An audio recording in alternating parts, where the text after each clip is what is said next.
the Dominic Smith Electrical Senior Football Championship semi-final on Saturday at 2 p.m. in Chadwicks Wexford Park sees Gusserane up against Crossabeg-Ballymurn. And Eoghan, I suppose, looking at it from a Crossabeg-Ballymurn point of view, or you be local neighbours in there, like, there's been a fairly good rise in Crossabeg in about 10 years in football, hasn't there?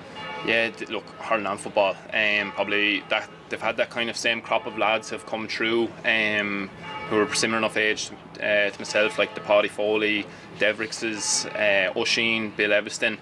They've had that core group who've come up and done a lot for the club. But this year in football, they're definitely a team that I think some teams have honestly underestimated them. I actually went in to watch their game against Kylenairn, and they were a team. I came out and I was like, I would not like to be drawing them in a knockout game. So very interesting to see how this game goes. Yeah, and I'd say they probably, Niall, I said earlier, bet the three probably the teams that you expected not to beat in the group. Like they bet Castletown, Kylenairn and Glenbarntown. Yeah, and would I be right in saying they lost to Starlights and St. Anne's? So yeah, they won the hard games as such on paper, and then, well, probably insulting other teams there now, so I won't go any further. But yeah, look, their running power is what is scary. Two Devricks, the three Devrickses, two Foleys. Mark Byrne's a really good footballer as well. If you give them any bit of space in terms of on the counter, they will punish you, because we found out the full brunt of it. Paddy Devricks went through the middle. I lost count how many times he went through the middle that night, but if they can get the running power going, they'll cause a threat for anyone. Yeah, and I was just going to say, what were your memories of that game? Like, I know it was earlier in the championship. Paddy Devricks running through the middle. Yeah, I was at that game, as I was saying, and I think just that midfield duo of Paddy Foley and Paddy Devricks were just so tough to handle. Just, you know, it's very easy for the Crossabeg keeper Ben Turner to put the ball down and just put it out on one of them. You know what I mean? It's very hard to mark both of them. They're so physically strong and good in the air, and the running power is extremely strong as well.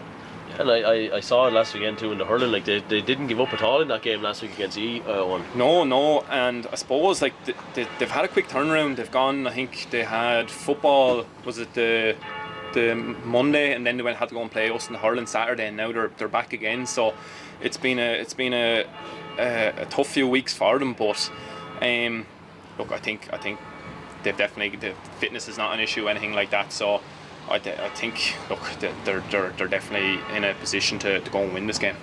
Yeah, and Niall, I'm going to dig up some old wounds for you now from the quarter-final stages. You came a cropper against a very good Gusserane side. What was that game like?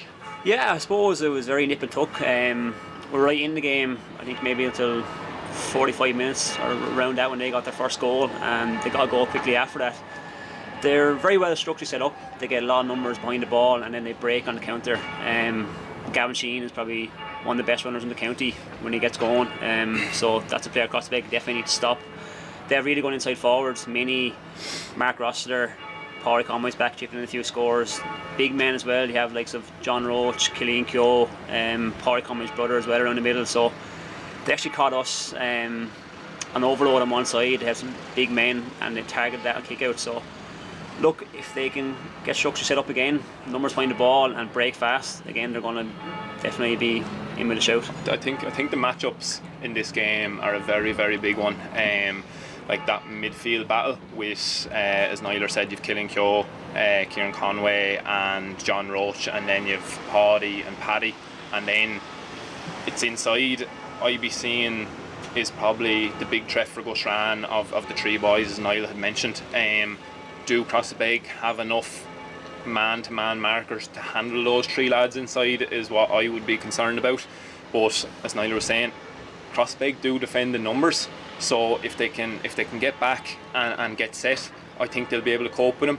But if Panther is getting around on ball and quick delivery into the boys, Gusserane are a serious threat inside. Yeah, like, and the Gusserane forwards, lads, I mean, they've scored at least 2 goals every game they played in 6 matches in the championship, like, and they've scored 5 and 4, I think, in 2 games, like, so serious firepower. Yeah, I think that could be probably the biggest difference. Really good point from Oney there. I think Gusserane have that full forward line. I don't think there's a team in the county that matches it. I think that could be the difference maybe between Crossabeg and Gusserane if you're looking for a winner. I don't know if Crossabeg have the same calibre of players in that full forward line when you compare it to the Gusserane lads. Yeah, But I do think if Crossabeg, and I've seen it with the loss of Graham Cullen this year, he was one of their main deliverers last year, and Panther, they're kind of looking for Panther to do that this year.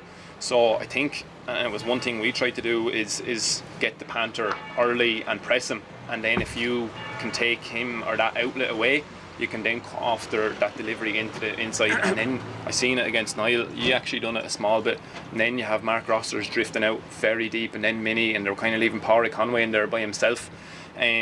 So look, if Crossabeg can get their tactics right, they can eliminate that threat.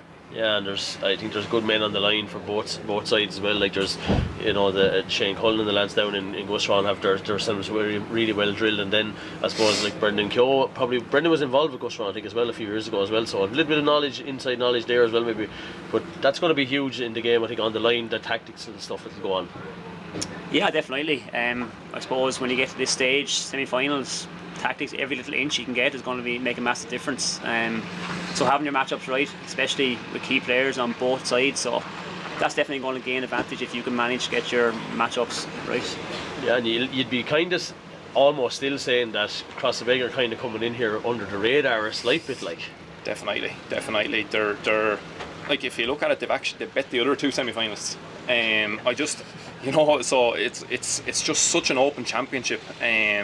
So yeah, look, I think Crossabeg will be happy where they are, and I think probably the less said about them in their kind of outside their camp, they know themselves that they've a great chance of winning this. Yeah, so we're gonna give you the go first here, Owen, and give us a prediction on this game. Yeah, look, as I said, it's definitely going to come down to matchups and a bit of tactics. I just think Gusserane have that bit of more scoring power around the pitch. I think, if Gusserane can nullify the 2 or 3 main scoring threats the Crossabeg have, I just think Gusserane will be able to pip this. But as I said, I think if Crossabeg can eliminate that goal threat that Gusserane have, it will go close. But I'm just going to give it to Gusserane by a couple of points as well.